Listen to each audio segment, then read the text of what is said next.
Hey, everybody, welcome back to the podcast. You're listening to the longest running superhero role playing game on Earth, also known as the Continuum Chronicles. And as always, I'm your host, Chris Kent, the Game Master. And I'm just going to do a free form thing today. Normally, I kind of organize my thoughts ahead of time and I type out something and then I read it so that I don't go off on a tangent or something like that. Um, but I'm not doing it that way today. And today is not a story in the traditional sense. It's me just talking about the Iron Men of World War II and why they even exist in our game world. The beginning of all that starts with a friend of mine named Jason Seidner. He moved away. He doesn't live in the same state as I do anymore. But when he did, he played the game every week. I've known him since college. We were in art school together. Great guy. And like I collect Transformers and he collects Gundams. And that was sort of like the beginning of our friendship. And then his other big hobby aside from putting together like Gundam models is he puts together models of World War II vehicles.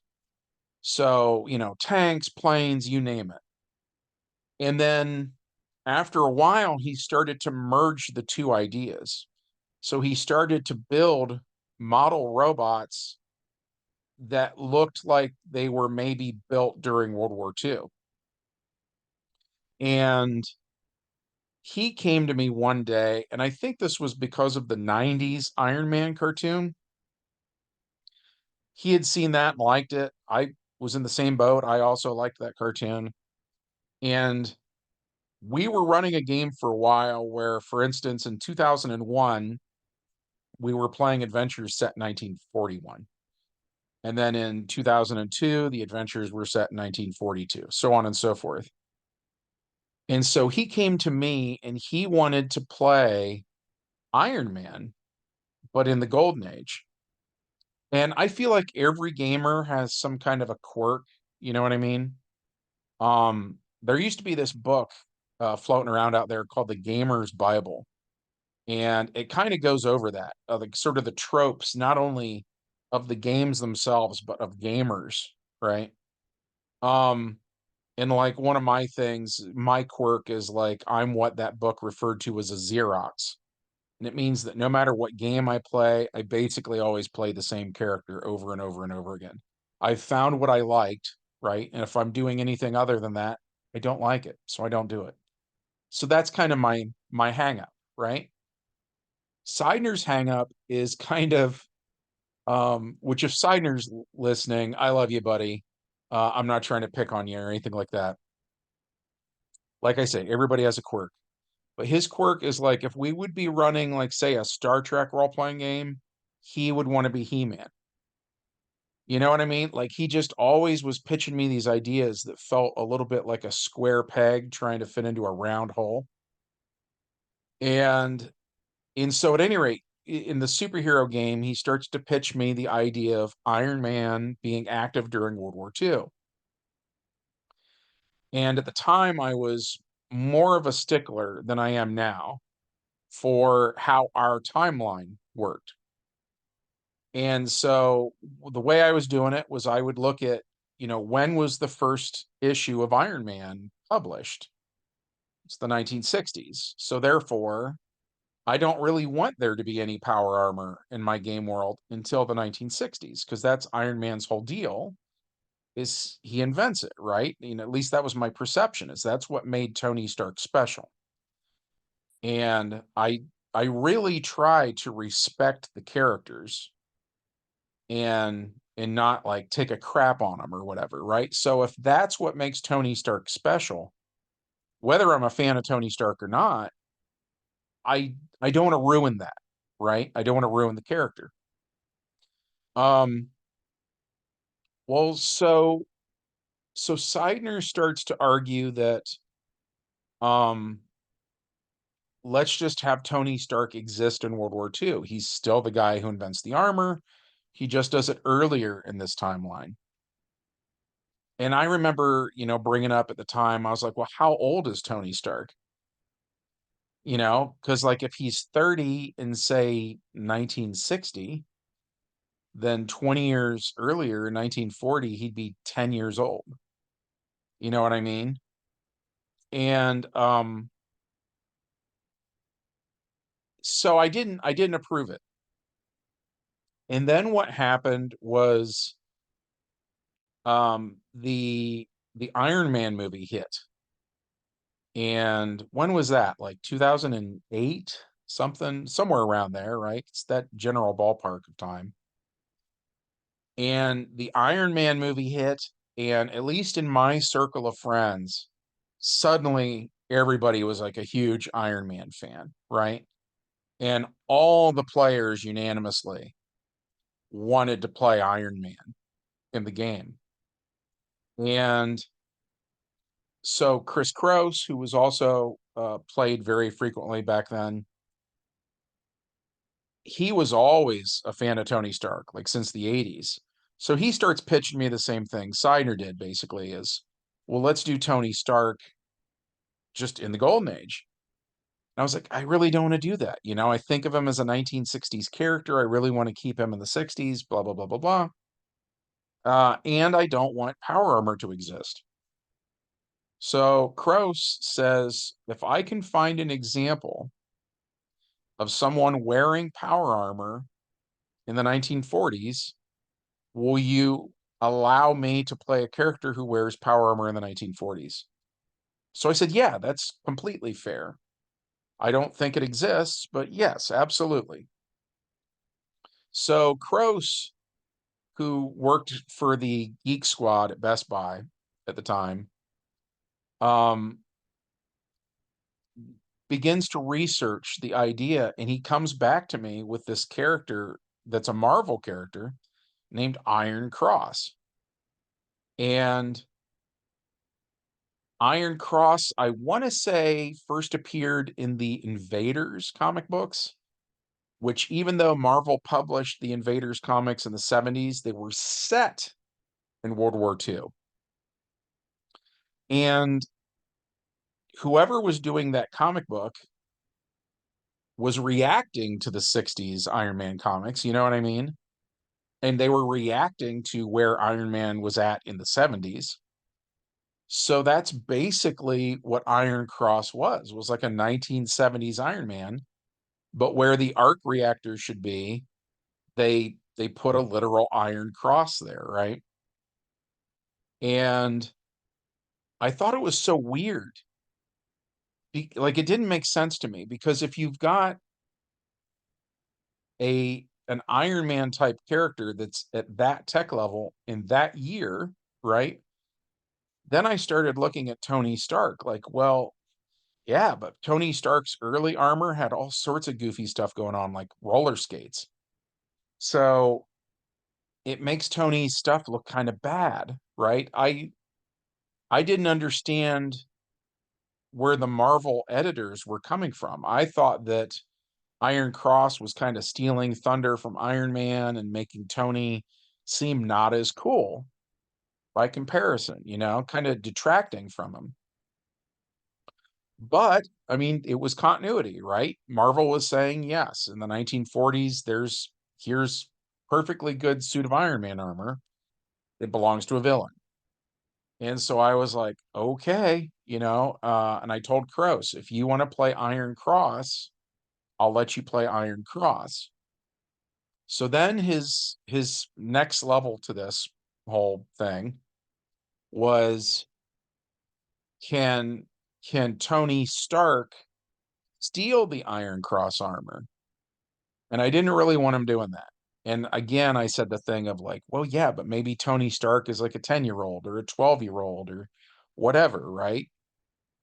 And they he and Seidner both argued that basically how old is Robert Downey Jr., right? And if you think about it, he was in Weird Science all the way back in the 80s. Like how many years ago was that?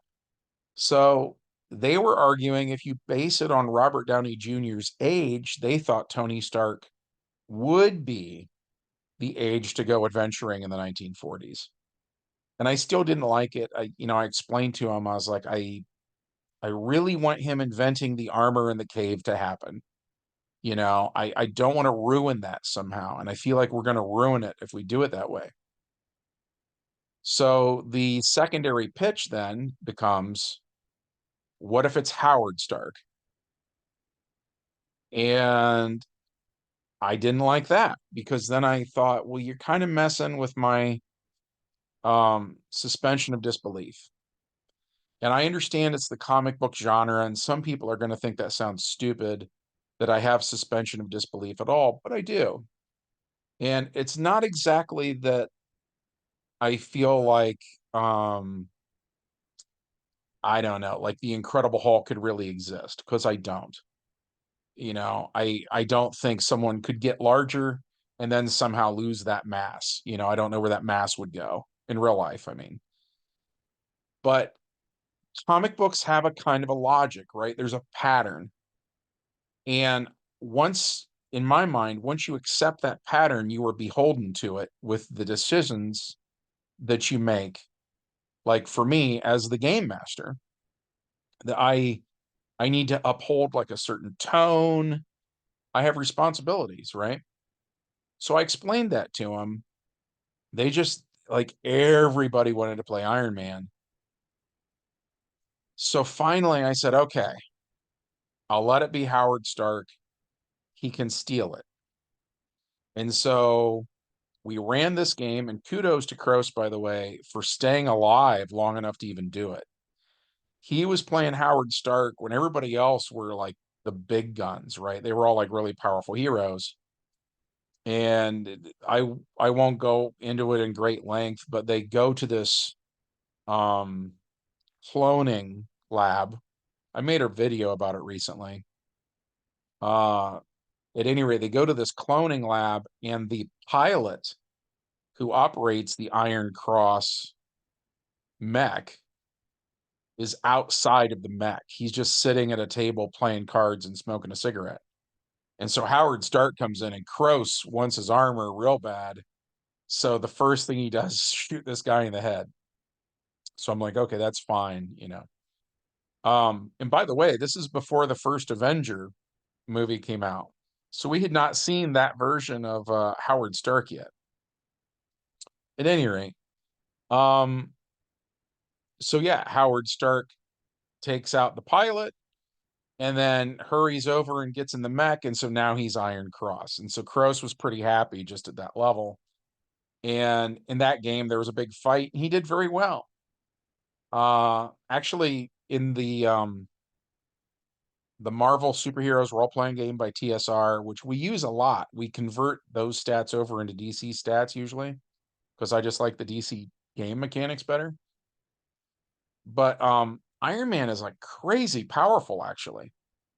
Um, because he just has layer after layer of protection. He's like an onion.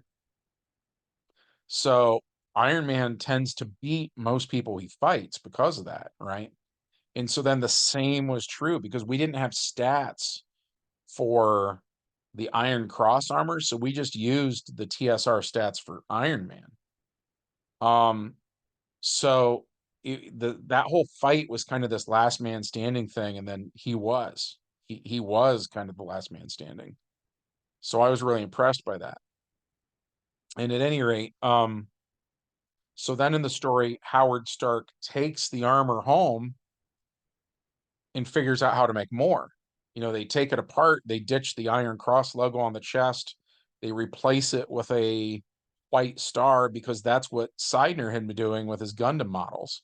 Is he was painting them all olive drab, and then he'd take decal sheets for tanks and stuff like that, and he'd slap a white star on the chest. So it's really super ironic that all these years later, Marvel's doing the What If series, and they basically did exactly what we did, right? It was the Captain Carter episode of What If, shows us Golden Age Iron Man, more or less, which is the art I'm using here, by the way. Very close to what we were doing. Our star was in the middle where the arc reactor went. My thing on that was that uh, the the Iron Cross thing might actually be some kind of like a cover for some kind of a mechanism. Like we didn't know. That could be where the gas tank is or something. Who knows? So if you had to like say spin the Iron Cross to, take this piece off, it made sense to me that then that's where the star should go. I'm probably spending too much time on that one little detail. You get the gist though. So the point is, um, Howard Stark ends up mass producing Iron Men, plural. And so that's what everybody wanted, everybody played one then. And we had a whole platoon of Iron Men. And we ran a bunch of games that way. And honestly, they were they almost felt like we were playing Warhammer with Space Marines. It had like a very similar vibe to that.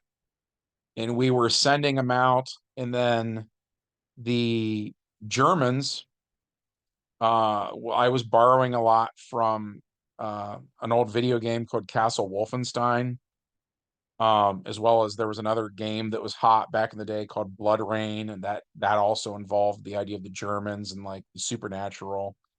In real life, if you look into it, the Germans really were like really into the supernatural. It's just that obviously in the game, in the fictional world, they're way more successful at unleashing various monsters on the world, right? And so that's kind of what our guys did, was they became kind of like monster hunters.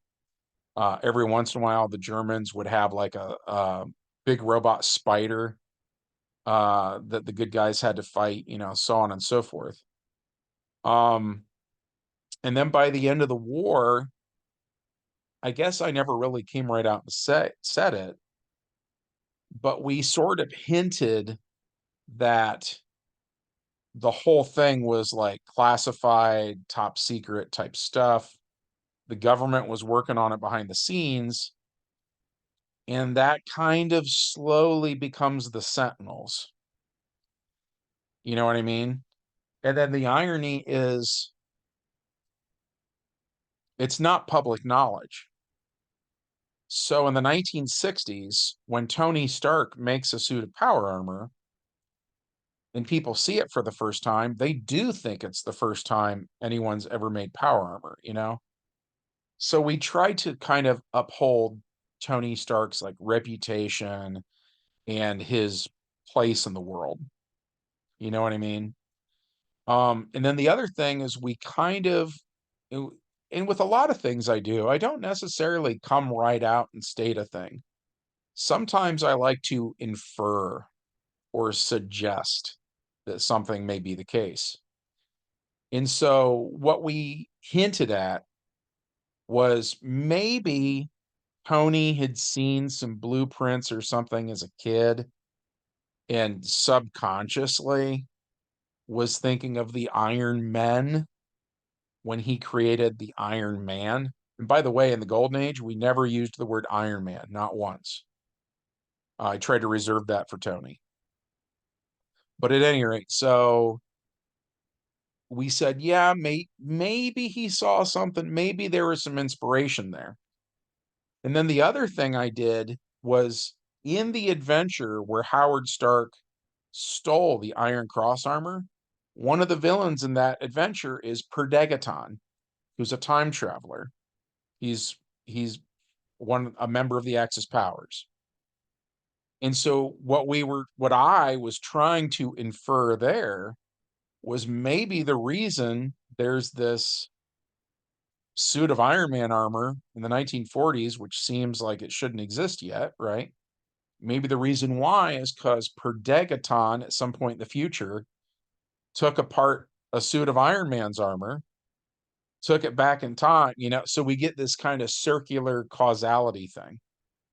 That drives some people nuts, but I love it.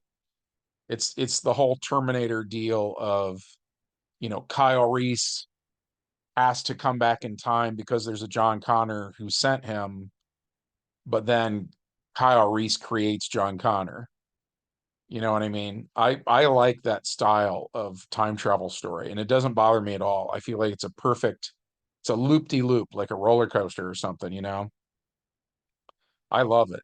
So, potentially, that's what the Iron Men story is a causality time travel story where the Iron Men were influenced by Iron Man, but then in the 60s, Iron Man was influenced by the Iron Men.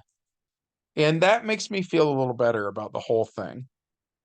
Uh, that is a tough thing for me as a game master is trying to find the balance between all of these thoughts I have about what is appropriate, what is not, what seems to just have the right vibe for my game world versus what is a bridge too far.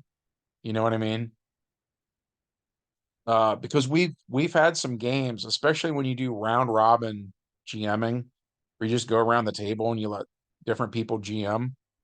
Not everybody is the sharpest knife in the drawer. And we've had, I won't give specific examples because I think all my gamers listen to my podcast, and I don't want to offend anybody. But I think all of us could probably think of one example where somebody, maybe even me, ran a game where they were just like, man, that does not belong. Like, we really don't want that to be continuity. It is just, and it's not like we don't want it to be continuity because maybe one of the good guys died or the bad guy won. Not that kind of thing. It's more like um, something was too cartoony or whatever. A lot of that doesn't fit. We've done some kind of X-Files type stuff, and that's on the other end of the spectrum where that doesn't really fit either. It's like the opposite of cartoony. There used to be a game called Bureau 13, and we were running those adventures inside of our superhero world. And yeah, they just didn't seem to fit. I was not really a big fan of that. Um, at any rate, I feel like I've been droning on long enough. Um, what about you guys? Um, what is your process for this sort of thing? I'd be very curious to hear about it. Have you ran games, for instance, where maybe you thought something was just too silly and it didn't belong in there? Um, or maybe for people who aren't gamers who listen, who are like comic book fans, have you ever read a comic book where you were kind of just shocked that they did something and you felt like it didn't belong? Or conversely, um, what are your thoughts on Iron Man? What do you think makes Tony Stark special? Is he kind of like the king of the power armor genre? And if so, why do you feel like he's still the king, even though there are characters like Iron Cross that exist in continuity? I'd be interested in that kind of discussion. Let me know what your thoughts are. And as always, you guys know what to do. Hit like, make sure you're subscribed, ring the bell so you know when I upload stuff, all that jazz. And we'll see you in the next game. Bye.